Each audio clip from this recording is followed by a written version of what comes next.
recording, and that's okay. I'm going to start recording now.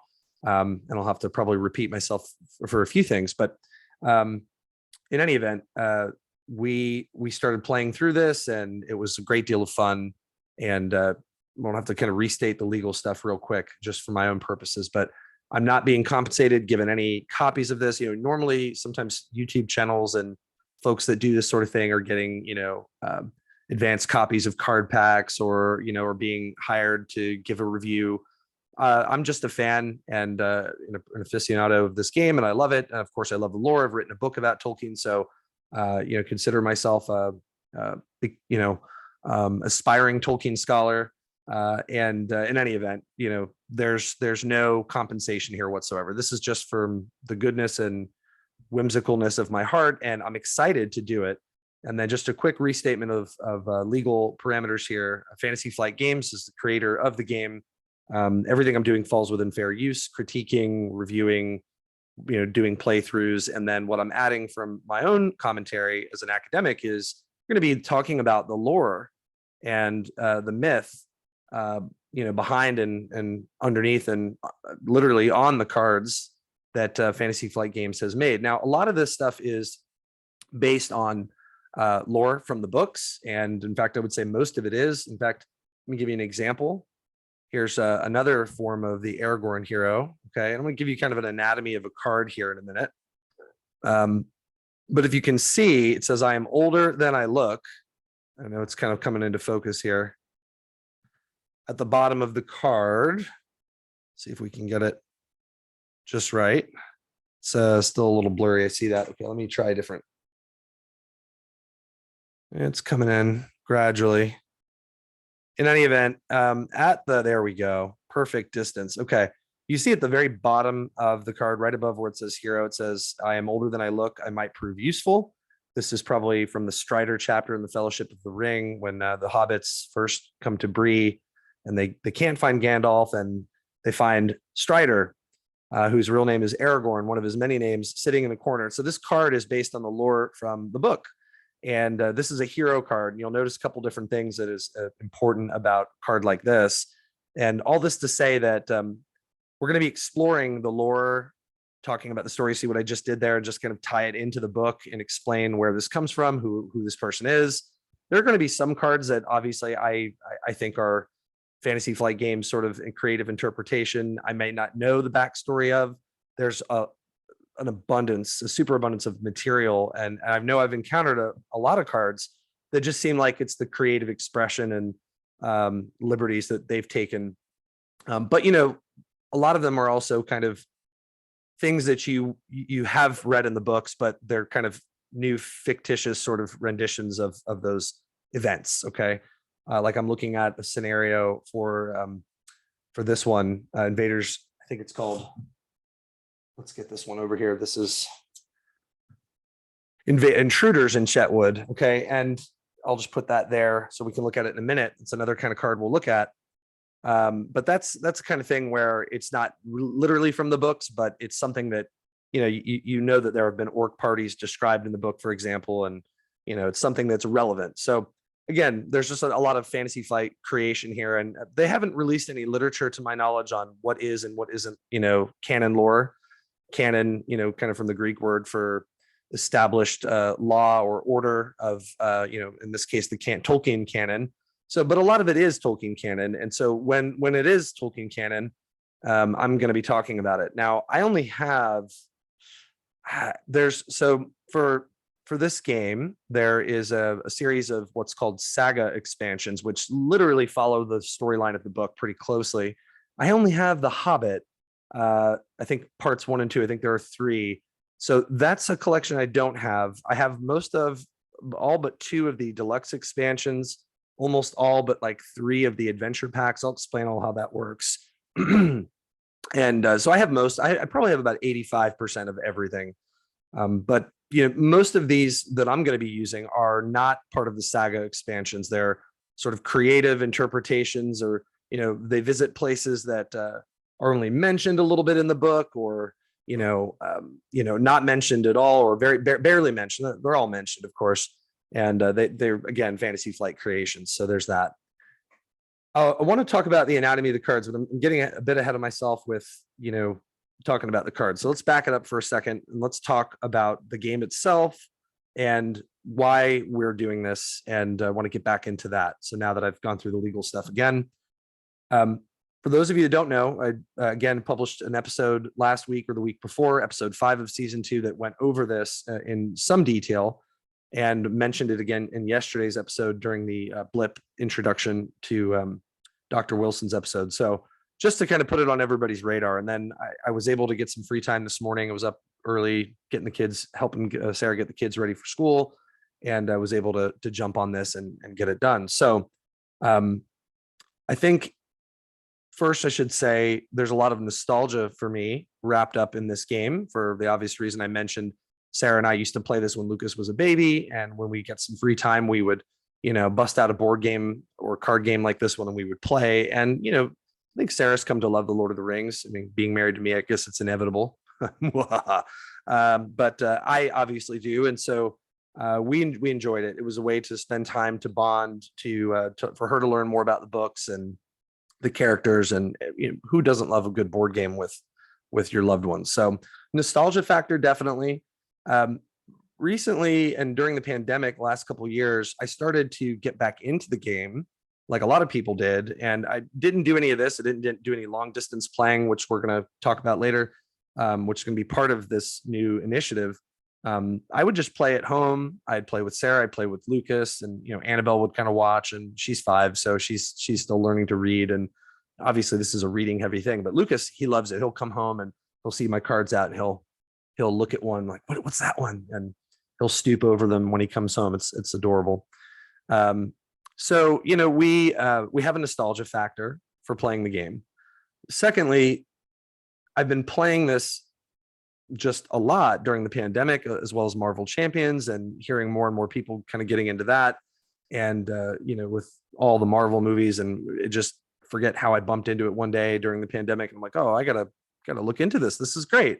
So we did, and we've been playing that too for the last couple of years. So it's been part of our lives for the last 2 or 3 years. Lord of the Rings living card game a lot longer, but I had taken a long break, and it gathered dust and other things in cardboard boxes in our closet when I was digging out the cards. I was like, oh, had some visitors in there. So yeah, nothing too scary, cockroaches and lots of dust. So no rats or anything like that. Sarah, don't worry if you're watching, which she'll probably be watching later. So there's that. And then thirdly, and most importantly, the Holy Spirit's been kind of prompting me to do something different with the podcast. We started Mythic Mission, and due to my schedule being very different than Sarah's, I kind of took the helm in doing all these episodes. It started with Dr. Louis Marcos back in January of 2021, I believe. And we didn't really have time to process what direction the podcast was going. And we didn't know if it was going to be mainly her and I doing a lot of stuff, or it was going to be me, interviewing. And as you know, there were a handful of episodes that Sarah did do with me. And that's great. And we're going to do more of that. And we might go back to video interviews in the future with scholars, but I'm going to talk more about that in a minute as well.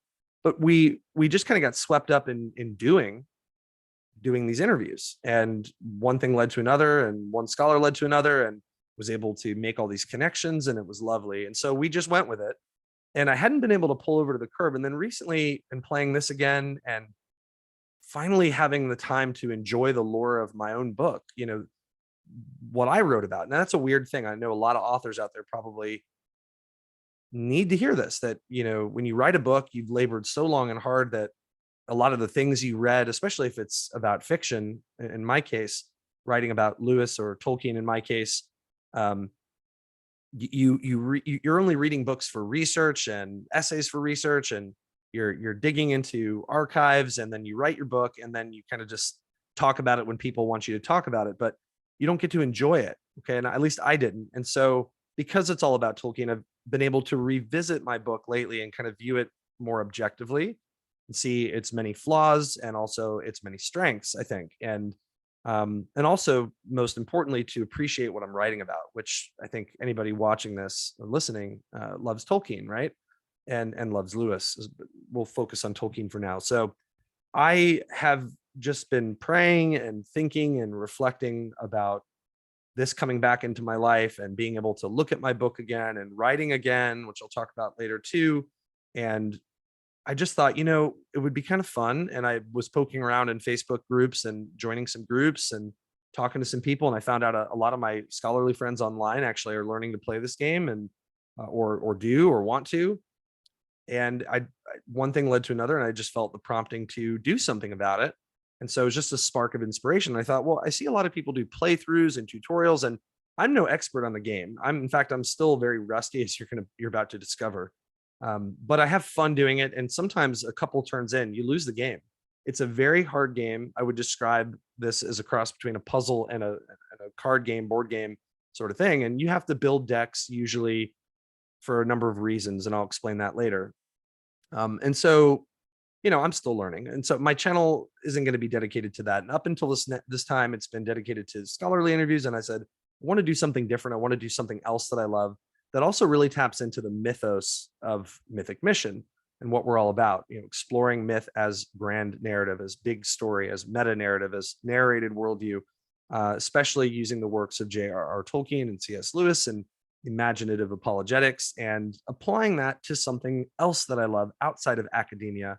And lo and behold, it's this. And so I thought this would be a great idea. And I've reached out to a few groups. There's a lot of people that's interested. I'll definitely, share this video with some of the other groups I'm a part of, that so that they can see it. I think they would appreciate it.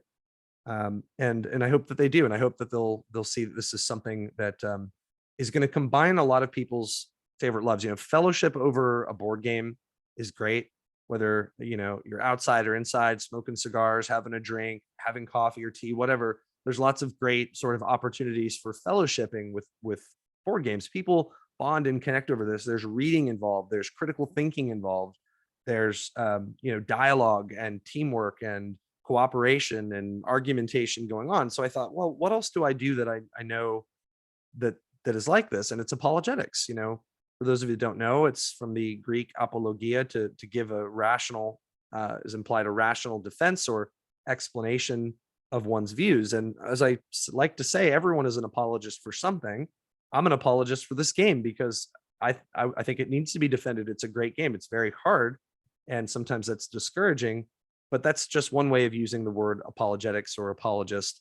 Of course, the way I'm using it as a Christian is to explain, to commend, and to show the truth, goodness, and beauty of Christianity as first and foremost as a narrative, as a myth that became fact, right? That is also immensely and importantly historical, right? Whereas like somebody like Carl Jung or Joseph Campbell would stop with saying myth is something that's purely sprung from the mind. It's psychic, right? It's psychological, and that's not what we mean. Christianity is at least that. It is at least a myth in that sense, except Lewis would say it's not sprung from the mind, but it's sprung from God's revelation, and us responding to that revelation as imagers of God. We are, Tolkien said, made in the measure and derivative mode, right? We make, and how did he put it in On Fairy Stories? I think he said we make in our derivative mode because we were made by a maker, something to that extent. And that's the Christian explanation.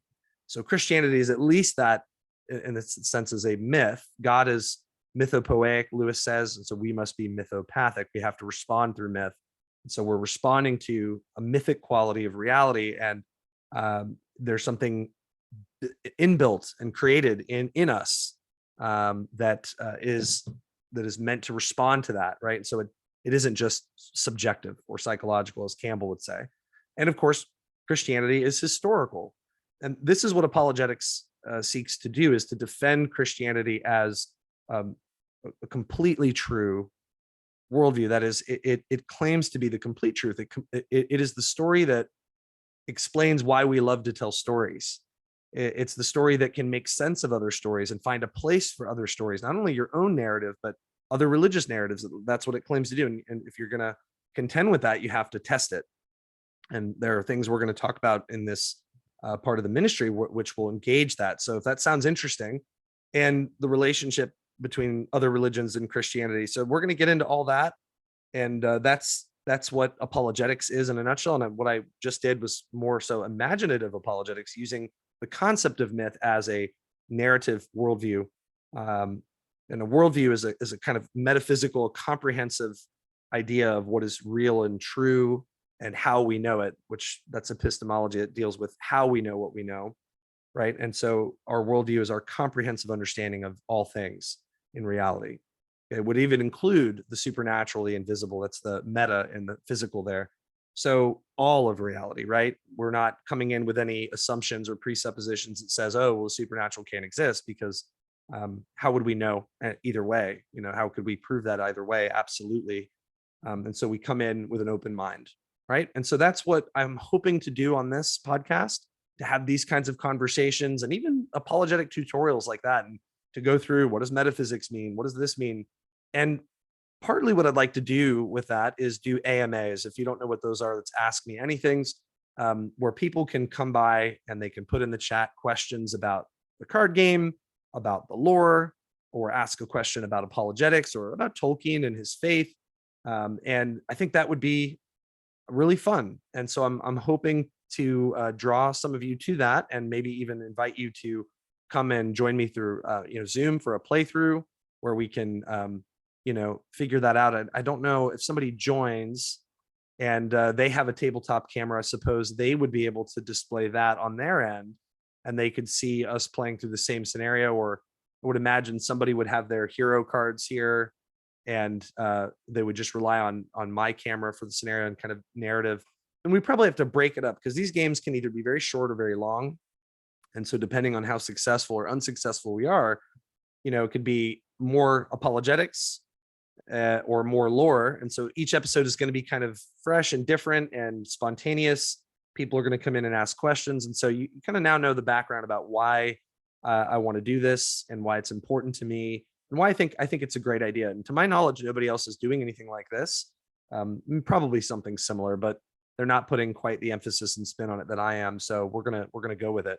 I've looked, and I think it fills a pretty interesting and unique niche, and I'm excited to share it with you.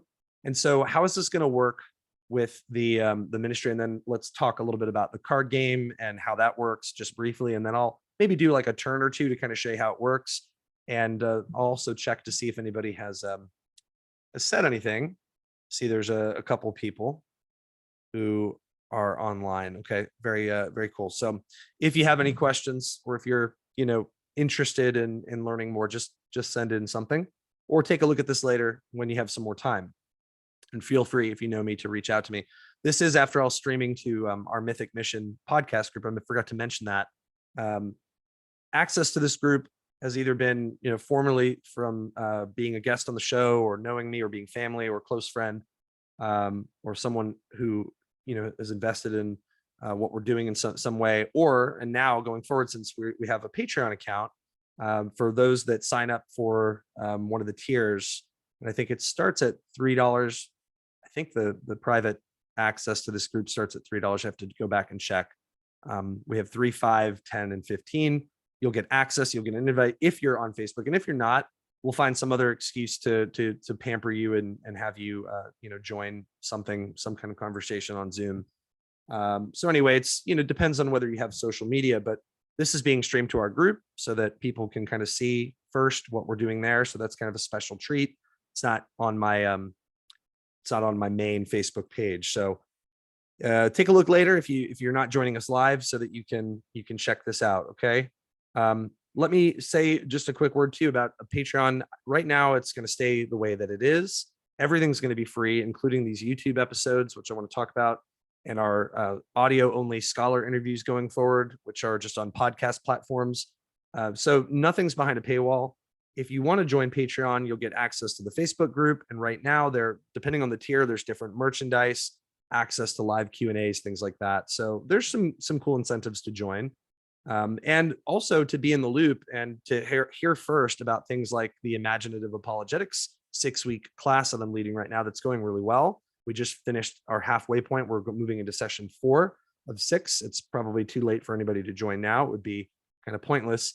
But you'll hear about things like that and get first access to things like that in the future if you join Patreon.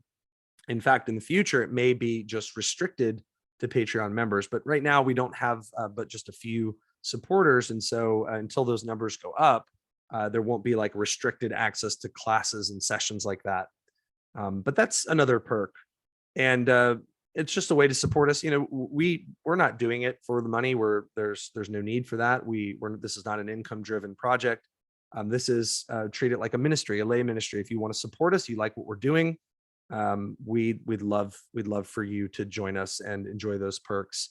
Anyway, go to www.mythicmission.com. In the upper left hand corner, there's a link to Patreon if you want to explore that. But there aren't any changes to that right now. Here's the big change.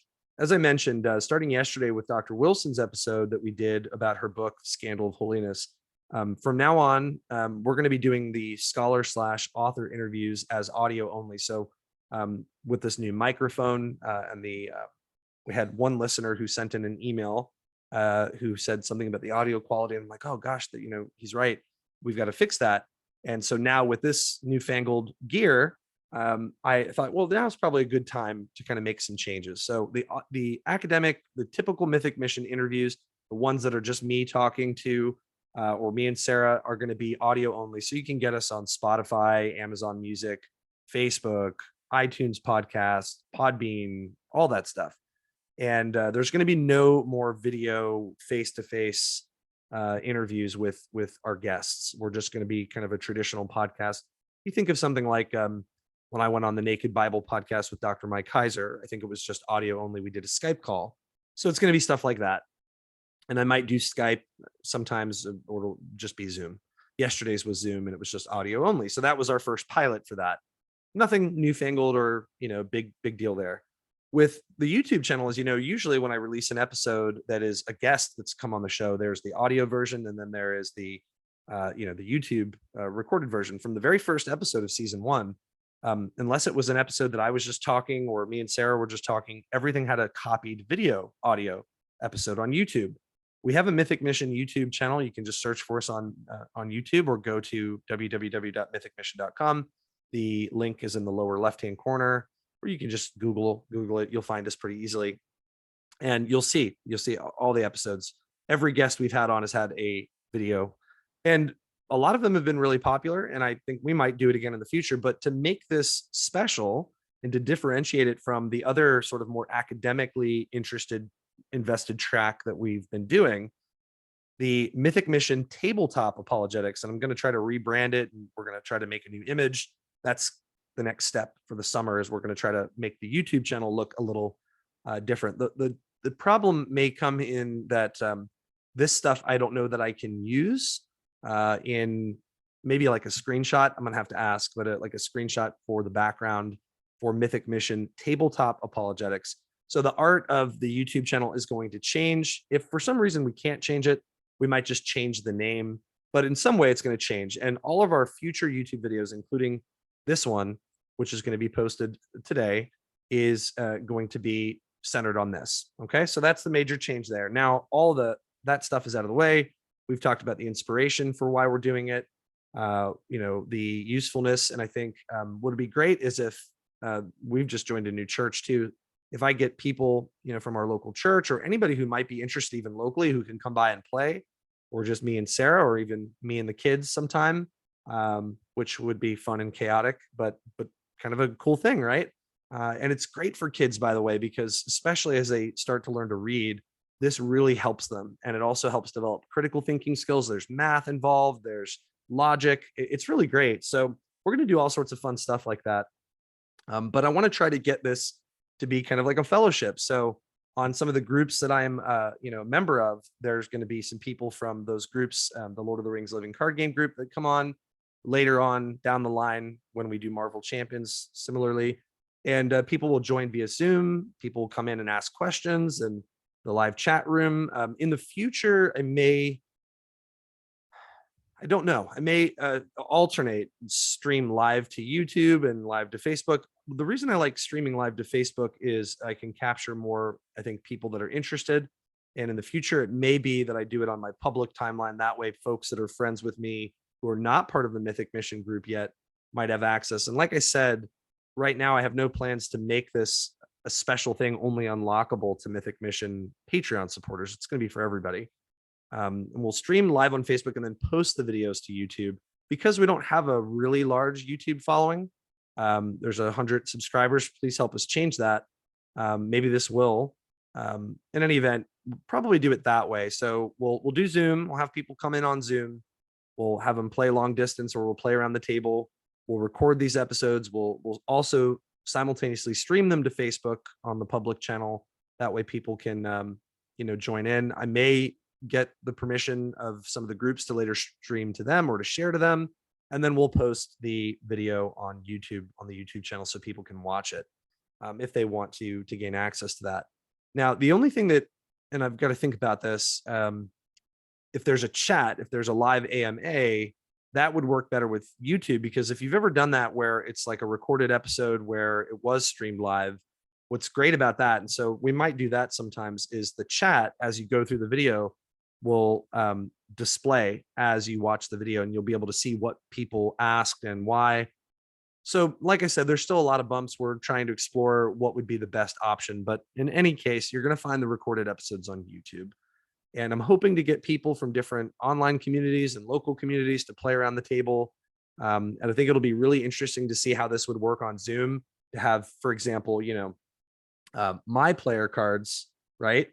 And then somebody joining us through Zoom to have their playing cards, their hero cards and their hand here, basically their part of the table. And then to have me just have the scenario and kind of narrate the scenario and have the other player take their turns. It should be interesting, a lot of multitasking, a lot of fun. I'm really looking forward to it. So for this last leg of the video today, which is just a sneak peek and kind of big update, kind of surprise, I want to walk you through the game a little bit, okay? And one of the things I want to do, and I'm going to have to let me see if I can pull it up. Can't pull it up, or I don't know yet how to pull it up simultaneously. I know there's a way to probably get a web page up here, and I haven't learned yet to use some of the screen overlay stuff, which I know probably would be better for graphics and exciting images that lay over the videos. And I'm going to eventually get to that technologically accomplished moment, but in the meantime, we're just going to kind of do it from scratch, and it's going to be very raw and real, and we'll eventually get there to where there'll be some new graphics and cool stuff that makes it a little bit more colorful. And I know in using some of those programs, there's a way to pop up a web page to show you the rules, but I'm just going to pull it up on my phone, and I want to kind of just narrate through the anatomy of a card, or a few different card types, and then also to talk about the turn, right? So I believe it's called a round, and it's called the round sequence. Okay, and let's start there. I'll probably do the card anatomy next, even though in the rule book the card anatomy comes first, and then that's the round sequence. So we want to distinguish between round and phase. Okay, the round is all 7 phases. So if a card reads, you'll get +1 attack and +1, will, which is for questing. I think it's called willpower, and then there's defense. So there's willpower, attack, and defense. More on that later. If it says you get +1 and +1 until the end of the round, it means throughout all 7 phases, right? Whenever you play the card, because some cards you can only play at certain points. Phases are the individual parts that fall within a round. Okay, so there are 7 phases in each round, and they're pretty. The first, the first 3 are pretty straightforward, although they get a little squirrely with effects and which effects occur first, and that's something I'm still. It's like a ping pong match, right? There's a shadow card, and then there's this, and there's that, and that activates first, and no, that activates, and then this guy can attack. There's a lot going on. So we're gonna definitely make sure that we capitalize also on the lore and the conversations. And this is just a way to kind of have a lovely art. And I don't mean to say that the card game will be secondary, but there will be moments when it is.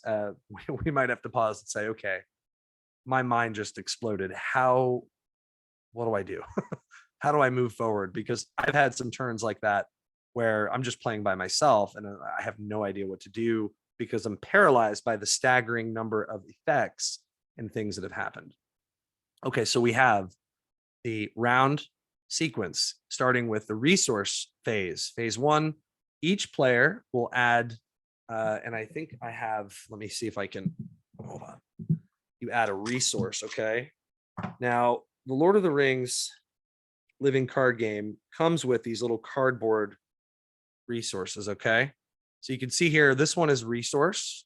That's a damage token for your player cards, ally cards, hero cards, enemy cards. And that's a progress token that goes either on active locations or locations in the staging area or on the main quest. That's how you advance it. Ultimately, you want to get them on this guy, which we're going to talk about as the scenario. And you want to hit a certain number to where you complete the match. And, sometimes there might be multiple stages. Sometimes it's just one. Okay. So we'll get to that in a minute. So in the first phase, we're going to only use resource. Okay. And what we do basically, and I'm just going to use Aragorn over here as an example. Okay. Aragorn gets one resource added to his pool. So does Amarthiel and Arwen. And Amarthiel is, I believe, a player. Amarthiel is a special creation of Fantasy Flight Games. It's not a lore character, but it's just one of the Dunedain Rangers that are part of those leftovers of the northern kingdom of Arnor, which is one of the Númenórean kingdoms, Aragorn's people, right? So the Dunedain are sort of the descendants of the remnants of that northern kingdom, of which Aragorn is, part of. He's also heir to both kingdoms, but that's another story. So anyway, more on lore later, right? So in the resource phase, each player, so I'm just one player right now. By the way, unless a special card, unless it says so, you can have up to 3 heroes in a game per player. Now, there are some special contract cards that, like a fellowship or bond of friendship contract that was released later, that allows you to have up to 4 heroes, where you have specific deck building ramifications or prerequisites. I'm not doing that right now. And I usually play with 3 heroes. That way I can have, different spheres, which we'll talk about. There's, by the way, there's and I'm still learning the lingo, but tri-sphere, dual sphere. I'm still, like I said, learning the lingos, but there's different ways of kind of like splitting up your heroes. We'll see if I can find that lore. In any event, what you have is, in phase one, you add a resource to each hero. So player one, me, I have 3 heroes. I have a lore hero, a spirit hero, and a leadership hero. You add one of those tokens to each. I'm just going to experiment on the one. Okay. The next phase, after you have your resources distributed, so you get 1 each, unless you have a special card that says otherwise. Okay. Like some heroes, you can exhaust them and then choose another hero, or even another player's hero if you're playing with more than one human being, to add resources to them. But otherwise, it's just 1. Okay. And then you draw 6 cards to begin the whole game. Okay, that's when you first start, you draw 6 cards. You can mulligan and discard and redraw. But in any way, and by the way, in future turns, you only draw 1 card per resource phase. Okay. So then the second phase is called planning, and this is when you can play ally cards and attachment cards. Let me see if I can find a couple of examples of those. And event cards. Okay, so there's an attachment, and let's see. I have an ally. There we go. All right, so I'll give you an ally card and an attachment card example. So here is an ally. Okay. So in the second phase, which is the planning phase, I'm trying to get that sweet spot again. It's kind of difficult. So in any event, you have an ally, you can play an ally. This guy says you cannot play him from your hand unless you are engaged with an enemy, which we are not. In the planning phase, that's what you do. You can play attachments. Okay, attachments. I don't know why there we go. So this one is, is actually a really good card. And so this is a trap. And so you basically have to follow what the card says. And this is when you can play those kinds of cards. Now, other cards have specific times in which you can play them, different phases and different moments during the match. But anyway, that's just a basic example. So you also have to remember when you're paying for a card that your resource matches, and when you can pay for a resource, that if you're a lore hero, you can only play, unless you have a card that says otherwise, you can only pay and play for lore or green book cards. Okay. So you have to have what's called a resource match. So I couldn't, as this version of Aragorn has one in every sphere. I could not play this, what's called a tactics card, because this version of Aragorn is only a lore Aragorn. Whereas this version of Aragorn, if I had him instead, is a tactics version of the same hero. Okay, so that's an important thing, that we have a resource match, right? Okay. Neutral cards, there are such things as neutral cards that don't belong to a sphere of influence, and then you can pay for those using any sphere. Okay, and then you can do anything else the card says to do if it requires like an additional payment. Now, another basic thing to understand with heroes and allies in particular, or certain attachments, is ready. This is the ready position. This is the exhaust position. Now, some players have tokens that mark that so that they don't have to do this with their cards, because it can get kind of chaotic. And then some characters will have attachments that mean that they don't have to exhaust to quest, for example, which we'll talk about. But I do it the old-fashioned way, unless it's too chaotic. I'll put a token to kind of indicate, I don't know, something like this, which is my custom wooden token for the first player. I'll put something there to say that they're exhausted. So exhausted means that they are committed to something, or that they're doing something, and that they can't do something else again. Okay, unless a card allows them to. Phase 3 is the quest phase. Okay, and this is where we first start to learn about exhaust and ready. Now, barring all the exceptions of when cards will allow you to ready after exhausting, the quest phase, the rulebook states that the players attempt to make progress on the current stage of their quest. The phase is broken into 3 steps, where you commit characters to questing, the staging, and then the quest resolution. They're basically 3 parts in one phase. So you choose which of your characters you want to commit to the quest, which is kind of the lore-based fun of this phase. Okay. And then something else happens called staging, and then there's quest resolution. And this is all part of phase 3. And it's at this time now where I do need to talk about the anatomy of a hero card. Okay.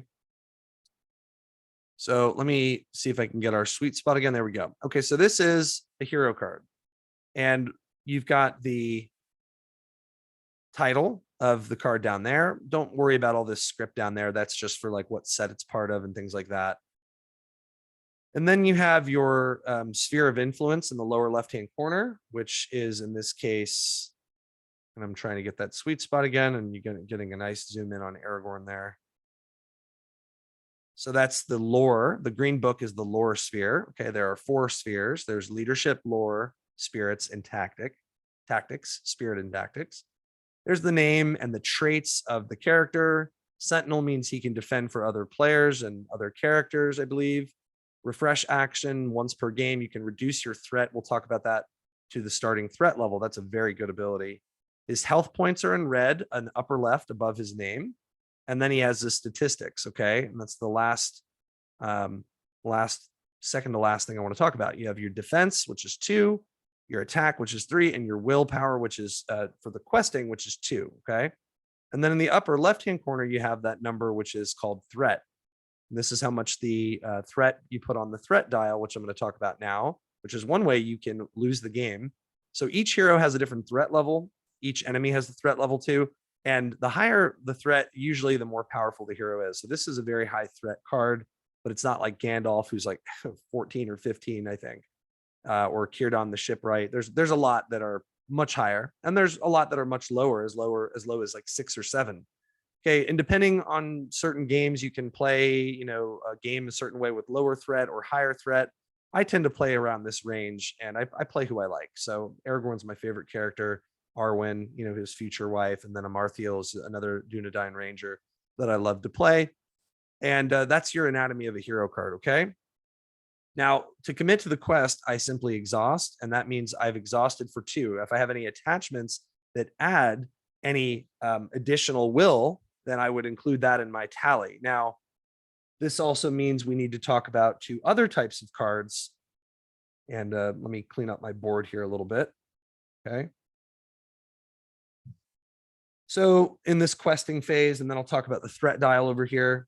The goal of the game is to complete the quest and do what it says. Okay, here's a quest card, has different stages. Okay, so this is 1A, 1B. Sometimes there's 2 and 3 stages, or sometimes there's just one. Each scenario is different. This scenario is the first one, is part of the Lost Realm expansion, deluxe expansion, Intruders in Chetwood, which is an area around near and around Bree, if I'm not mistaken. Stop the war party. You follow the setup and you read the lore and you follow the setup on here. It says I have to put an Iarian into play, not an Arian, Iarian. Iarian is another Dunedain Ranger. He's over here. Okay. And then you do what the rest of the card says, add one orc war party to the staging area, which is kind of the main area for the bad guys. And then each player adds one different location to the staging area, and then you shuffle the encounter deck, which is over there. Then you flip it, and you see this number here, 30. In order to beat this, I have to do whatever the description says and have 30 of these guys on this card in order to win. Now, for this scenario, Intruders in Chetwood, there's only one stage, as far as I'm aware. Yes. Okay. It says if the players defeat the stage, they win the game. Okay. If there wasn't, I would be missing a card. So there's more lore. This icon over here, by the way, just when you're building your scenario decks, which is that one over there, all that tells you is it helps you kind of build the deck so that it's organized. This says enemies do not make engagement checks. That's actually a blessing and a curse. Okay, for the next phase, which is the engagement phase, or I'm sorry, 2 phases from now. And then there's at the end of the refresh phase, which is the last one, each player must raise a threat for each enemy in the staging area. So you have to follow what this card says. And your goal is to complete the quest by having 30 of these. But there are things that stand in your way, of course, like location cards and treachery cards and enemy cards and things like that, that generate from the encounter deck. Okay. So just one more, I'll do an enemy while I'm at it, a couple more cards, and then we'll talk about the threat dial over there and finish the phases. Okay, so in every scenario or / encounter deck, which is that Eye of Sauron deck over there, as opposed to the ring over here, which is my player deck, made of 50 cards. You can have up to 50 cards in a player deck. Scenarios they differ based on how small or large they are. But in every one, you'll probably have a location, okay? In the anatomy of a location card, again, you'll notice there's that icon showing you how to build the deck. This one is called Borders of Breeland. Okay, and again, I'm trying to find that sweet spot, so just bear with me. Well, and if it doesn't fix, I'll just have to read it myself here. There it is. Okay, I got to hit that one spot. So the number over there, I feel like if I move it, it'll make it worse. Okay, you see the number in the upper left-hand corner? That is a threat. Okay, so that's the enemy's threat. This location generates 2 threat. That's something we're going to talk about in a minute. This number over here is how many of those little footprint progress tokens you have to put on this in order to have traveled successfully to this location. And then you do what the card says. Now, underneath here, when enemies attack you, if you see this bar, if this card is drawn during the shadow step of the combat phase, you have to apply this effect to an enemy attacking you. Not all cards have a shadow effect, some do. Basically, it just intensifies what the enemy is able to do to you. So defending character would get -1 defense for each quest stage in play. So that means, unlike this quest, which is only 1 stage, if there were 2, stages, it would be -2 defense, right? So, or if there were 3 stages in play, that is, if I had completed stages 1 and 2, but it also, had gotten to 3, then it would be -3 defenses, as far as I understand that, each quest stage in play. So that would refer to this guy again. Remember our main quest card? Okay. So I think since this scenario only has 1, it would only ever remove 1 defense. All right. So that brings us to finishing up the quest phase. I'll talk about the enemy in a second. So you commit your characters to the quest by exhausting them. You tally up, you can exhaust as many characters as you want. So let's say if I exhausted all 3 of my heroes, I'd have 3, 5, 6 willpower. And let's say I had in the staging area, which is how you tally the threat. So let's say there was this orc war party, which has 3 threat, just like locations, enemies have threat. And the borders of Breland, which have 2 threat, that would be 5, right? And then I have 2, 5, 6. So I have more willpower than there is threat. Now, if there was more threat than willpower, there would be a different thing. Well, before we get to the quest resolution, where we get to that, the step in between that is called staging. So after each player has had the opportunity to commit characters to the quest, whether it's allies or heroes or both, and there's strategizing that you need to do as far as, looking at the staging area and then realizing if you exhaust your heroes to quest, then you can't exhaust them to defend later. And so you have to kind of think about certain things. At this point, you draw a card from the encounter deck, 1 card per player. So I'm playing solo, that's just 1 card. So I would draw a card. And let me see if I can get oh yeah, here's a treachery card. This is another good card to talk about. Okay. So this is the staging step. When an encounter card is revealed 1 at a time. So if there were more than 1 player, we'd reveal multiple. Then you resolve the when revealed effects before the next card is revealed if there's more than 1 player. Enemy and location cards revealed in this manner are placed in the staging area. Treachery cards are resolved and placed in the discard pile. If the encounter deck is ever empty during the quest phase, you have to shuffle it and reset it. Okay, and so this affects, so let's say I had drawn another location or another enemy, then that would have added to the total threat in the area. Okay, and so in this case, I guess this is a good thing. It's not another location or enemy card, but it is a treachery card. Treachery cards basically just punish you for drawing them. They have certain effects. So this one reads, if the total willpower of characters committed to the quest is greater than the total threat in the staging area, which means that's a good thing. We want that. But in this case, this is a card that's going to punish you. It's called Sudden Assault. Each enemy in the staging area makes an immediate attack against the first player. So if you have 3 enemies in the staging area, you might be dead, or one of your heroes might be dead. Okay, so basically they surprise attack you and they punish you for successfully questing. If you don't successfully quest, that is, let's say, so we had 6 willpower and there's now 5 threat and we revealed this card, we would successfully trigger this card because now we would have the Orc War Party attack us. If we didn't, and let's say the threat was greater than the willpower, then this says you search the encounter deck and discard pile for an Orc War Party, add it to the staging area, which would also affect the threat, right? And then shuffle the encounter deck. This effect cannot be canceled. So let's say you don't successfully quest, then in this case, you now have another Orc War Party in there, and that's going to affect your threat even more for the quest resolution. So, and then that has effects. All right, so that's a bit of a bummer card. And either way, if you have more willpower, you have to get attacked. If you have less willpower, you're now going to have more threat, which means this thing over here, is going to go up. Okay, and we'll talk about that. So basically, it's a simple math. If you have more willpower, which is that sparkly icon on the hero cards, you make progress on the quest. Okay, now if a location is active, we'll talk about that in a minute. Basically, you would put the progress token on any active location first. So in the next phase, the travel phase, you would have to put it on here first, and this will make more sense in a second. But let's say there are no locations except locations only in the staging area. Let's just say right now the only thing in play, which is the quest card, is this one. This one demands that you put progress on it. So if you successfully quested and we hadn't drawn that card that punished us, we would put a progress token equal to the difference. So let's say we had 8 will and there was only 6 threat, we would put then 2, the difference, progress tokens on this, and we'd make progress. Okay. If not, then here's where I talk about the threat dial. So at the beginning of every game, you set the threat with this dial based on the total tally of threat each hero has, which in my case is 12 plus 11.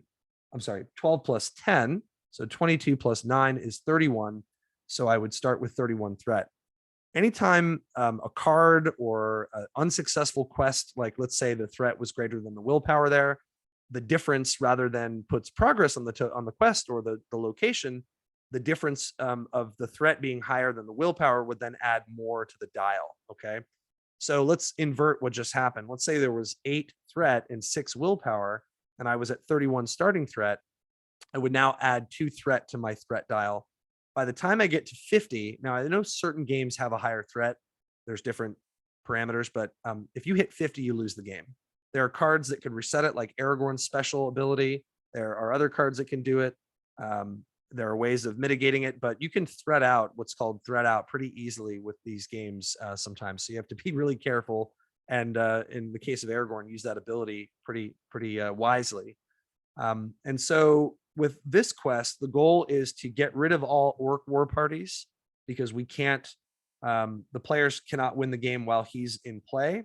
So we have to have no orc war parties on the board, and we have to make 30 progress tokens there.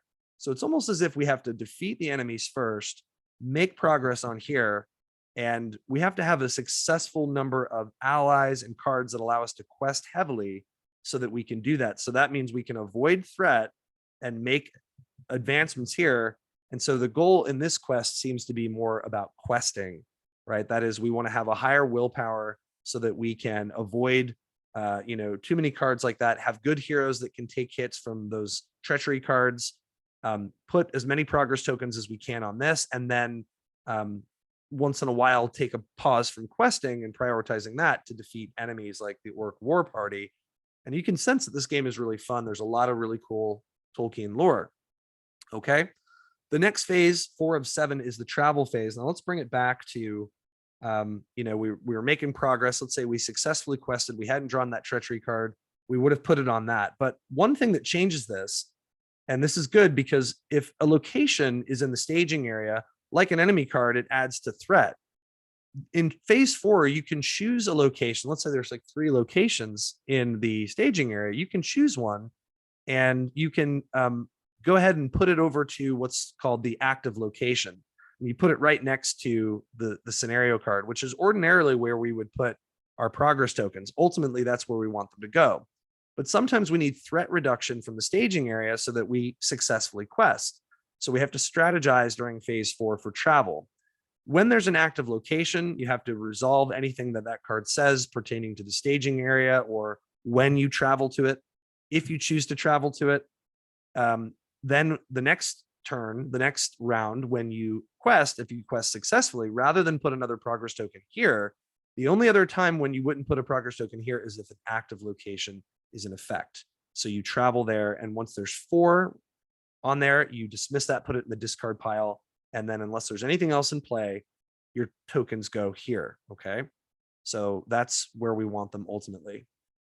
So there's some details about travel there, but basically it's explored when you hit that number, and that goes first. If this is in play, if this is the active location, if it's not in the staging area, progress goes here before it goes to the main quest.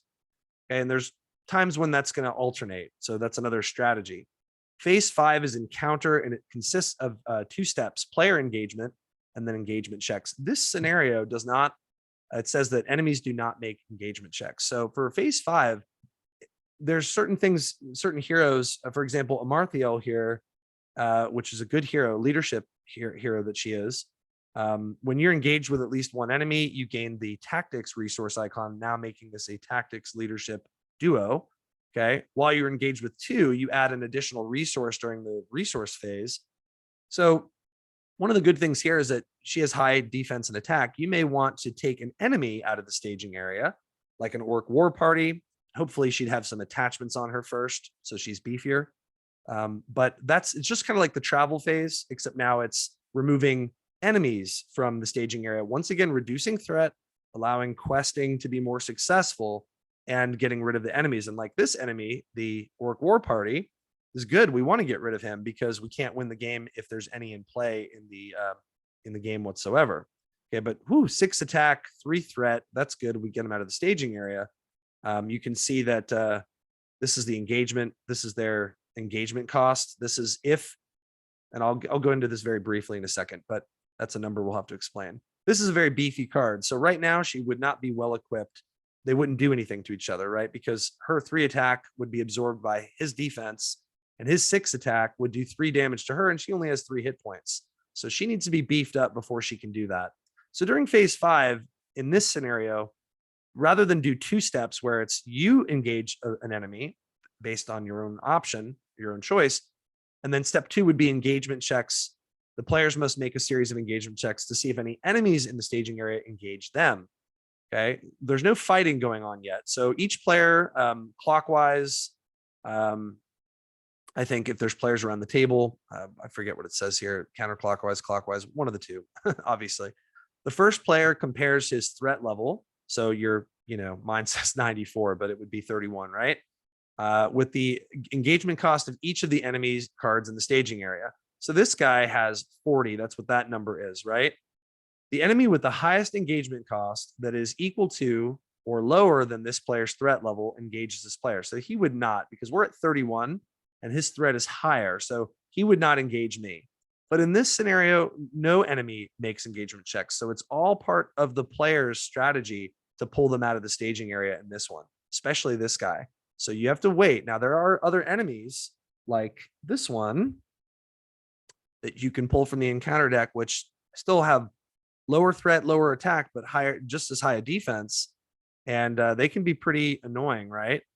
And the problem there is that you want to get rid of these guys. You definitely want to get rid of these guys, but you have to engage them, okay? Because they won't engage you, because enemies in this scenario do not make engagement checks. So even though he has 25, you can see at the very top left up here, he has 25 engagement cost. That would mean, since it's equal to or lower, so if it was 31 or lower, in my case, then the player's threat level, this guy would engage me. Okay, but in this scenario, that doesn't happen, so I would have had to engage him. And then the combat phase, which is the most complicated, right? And I'll keep this guy here. First, enemies attack. So basically, if they're in the staging area, they don't attack you unless the card says so, okay, which is very rare, I think. If they're engaged, by the way, they're like in front of you like this. So there's Aragorn versus Angmar Orc. Angmar is that the northern part of the northern kingdom of Middle Earth that fought with Arnor, which are the descendants of the Númenóreans, the actual Númenóreans who were up there. And Angmar was the wicked sort of capital of the Witch King, right? Which was the leader of the Nazgul, or the Ring Wraiths.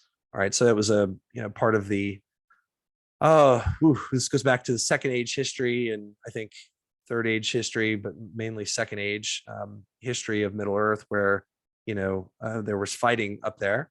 So that's kind of the lore behind the word Angmar there. But anyway, so these guys have names, and nerds will recognize them, right? And I'm sorry about the camera. I'm still trying to get this worked out. So there's a lot of annoying extra time we have to keep spending here trying to get this. But anyway, he has 3 hit points. He has 3 defense, 2 attack, 2 threat. When he's engaged with me, he's like that. Okay. So the enemy attacks first. You take a card from the encounter deck and you put it face down unless a card says otherwise.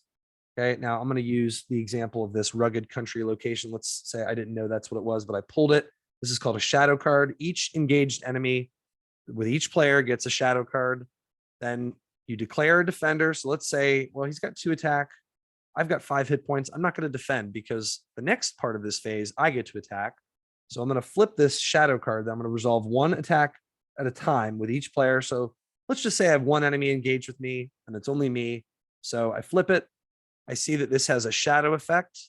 It says attacking enemy gets +1 for each quest card in play. So if there were side quests, which is another kind of card in play, or some other kind of card that's a quest card in play, you would add another attack. Okay. But in this case, there's only 1 quest card, which is the main quest, the main scenario card. So he gets +1 for each quest card in play. So he just gets +1. So now he has 3 attack. I add that to I add the 1 attack from the shadow effect to his 2 attack. I'm not defending, so he does 2 damage. So I would put 2 of those guys on Aragorn, and there are cards that can heal, so don't worry. Okay. Now the next part had I defended, he would have done no damage to me, or 1 damage to me, because I have 2 defense. He has 3 attack. Okay. But then in this next part, I would not have been able to attack him. Okay. So then you repeat these 4 steps for each enemy that you're engaged with. So if I'm engaged with multiple enemies, and then it's my turn. Okay. Then I attack enemies. It's basically the same thing, except I don't get shadow cards. I have attachments attached to my hero. Then I count those up, and then I determine my attack versus his defense.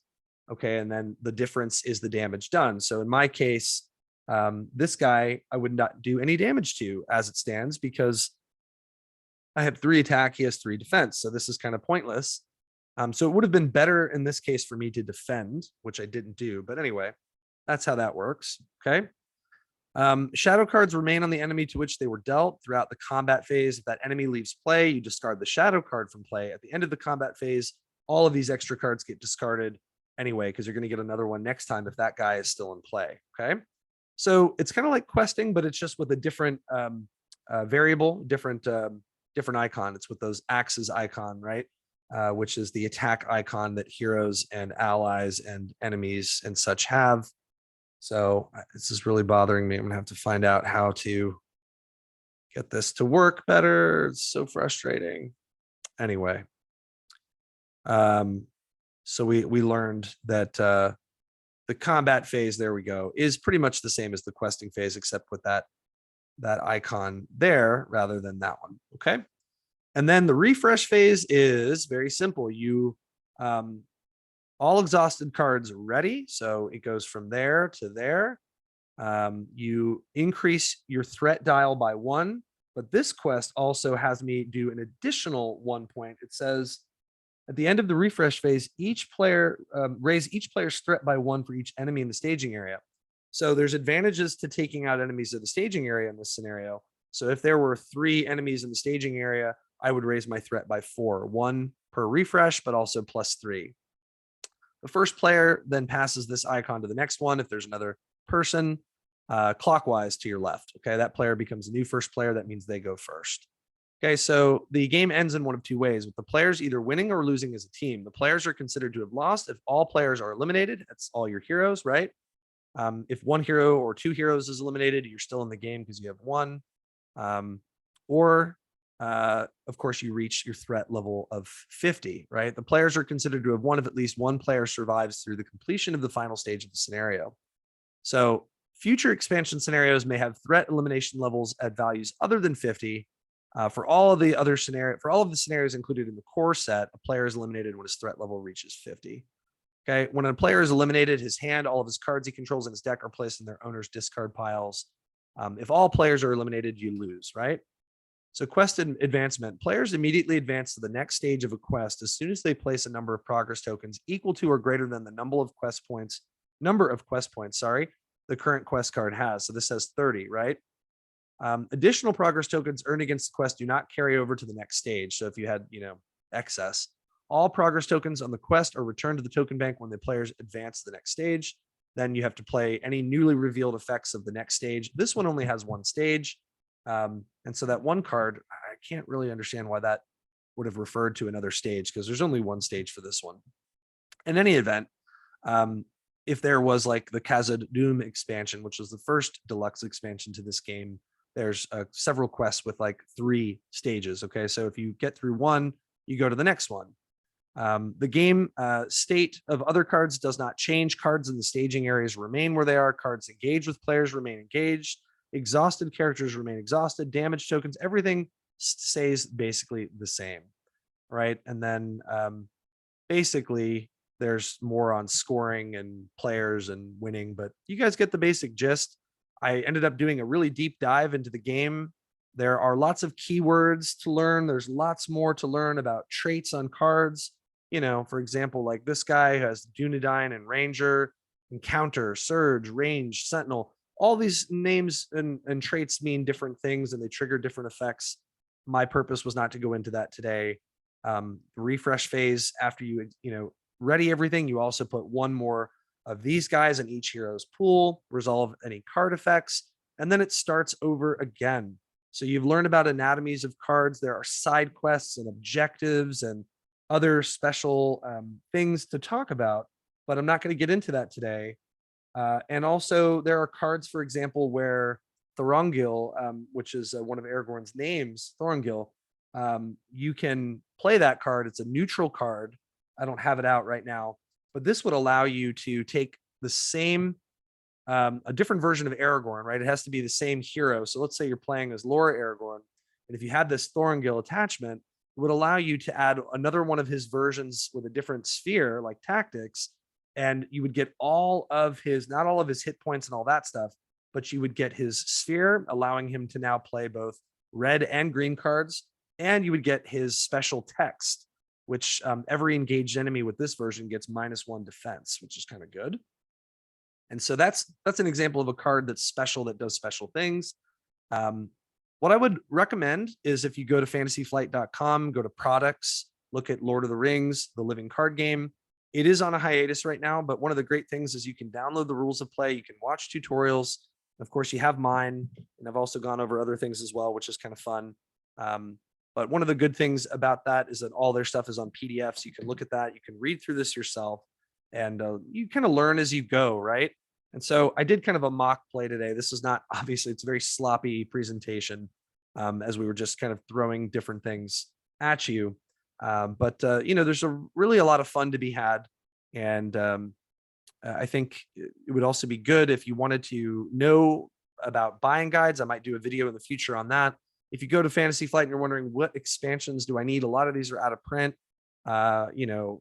If you're playing with me online, I'm going to have most of the scenarios. And so you can kind of go by my screen for the scenarios, if that ever has a thing, or vice versa. If you have a scenario, if somebody joins me, we'll play yours if I don't own it. Basically, you want to get packs that give you cards for this player deck, right? So that Thorongil card, for example, Thorongil. Sorry, I'm not working on my Tolkien pronunciation right now. But that card comes from a very late pack. And so if you do your research and you go to RingsDB, which is a great website, or Hall of Beorn, you have websites that can tell you which cards belong to which packs. And I would Google that, go to those websites and find which cards you want, what kind of deck. I'm a Dunedain deck builder, so I do Dunedain and Dwarves usually. This is my Dunedain deck. So you build it based around a trait, or you want to do an elves or Haradrim deck, or you want to do a Hobbit deck, which is awesome. You have to find which cards you want to purchase, but start with the new revised core set, which will put you back $40 to $55 depending on where you find it.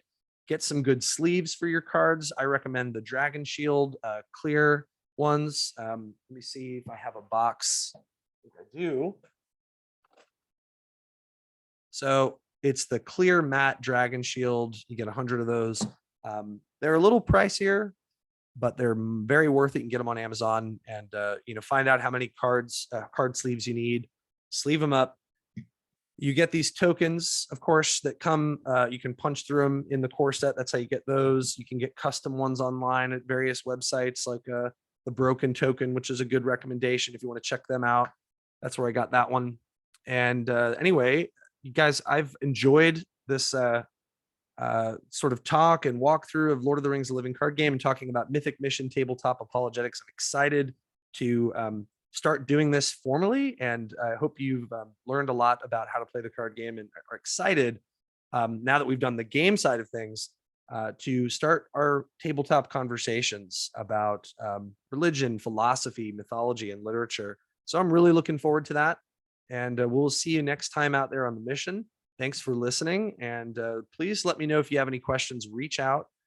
You know how to find me, and we'll see you next time. Thank you so much.